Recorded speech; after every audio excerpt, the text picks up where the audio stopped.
David Anderson lived in Boston with his wife Sarah and their 3 children, Rachel, Shannon, and Jonah.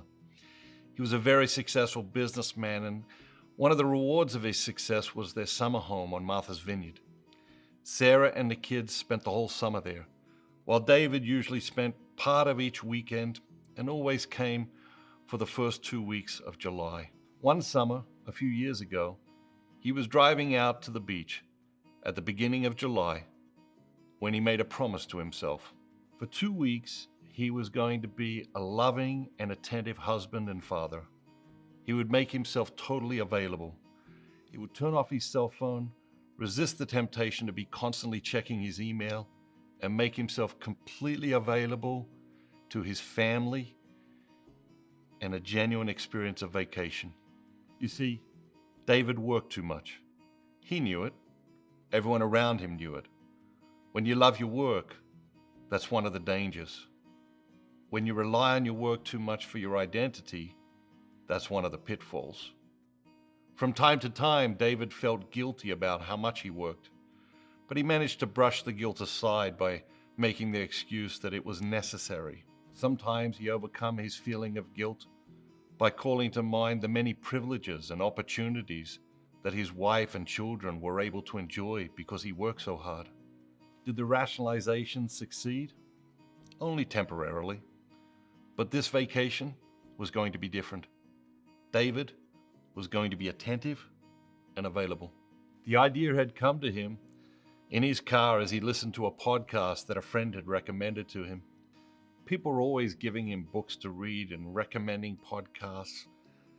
And these gifts and suggestions always made him cringe because he knew the giver would ask his opinion the next time their paths crossed. But for some reason, he hit play on the podcast as he drove out of the garage that day. The speaker was discussing dynamic relationships. Feeling a little uncomfortable, David was about to turn it off when something the man said struck him. Love is a choice. Love is an act of the will, he said. You can choose to love. At that moment, David admitted to himself that as a husband, he had been selfish, and the love between him and Sarah had been dulled by his selfishness, by his insensitivity, by his unavailability. This self-centeredness manifested itself mostly in small ways. He insisted they watch whatever he wanted to watch on television. He made Sarah feel small for always being late. He constantly put his work before the needs of his family. He would take newspapers to work knowing that Sarah wanted to read them and that he would be unlikely to have time to do so during his busy day. He was constantly saying some other time to his children, not now to his wife. But for 2 weeks, all that was going to change, and so it did. From the moment David walked through the door, kissed his wife, and said, "You look really good in that new sweater. That's a great color for you," Sarah was taken aback, surprised, even a little perplexed. Her first reaction was to wonder if he was having a dig at her for buying more clothes. But when he smiled and asked her, "What have I missed?" the genuine compliment settled in and felt wonderful. After battling the traffic to get to the vacation house, David just wanted to sit down and relax, but Sarah suggested a walk on the beach. David began to refuse, but then thought better of it. Sarah's been out here all week alone with the children, and now she just wants to be alone with me. So they walked on the beach, hand in hand, while the children flew their kites. The next morning, Sarah almost fell out of bed when he brought her breakfast in bed. Admittedly, David had woken their daughter Rachel to help pull that one off, but it was extraordinary nonetheless. Over breakfast, he told Sarah about a dream he had had that night, and then he asked, "What would you like to do today?" Sarah couldn't remember the last time he had asked her that. "Don't you have work to do?" she countered. "No," he said, "we can do whatever you want." Over and over throughout the day, David said to himself, "Love is a choice. Love is a choice. Love is a choice." And so it went. For 2 weeks, they relaxed, They were happy. It was a dream vacation.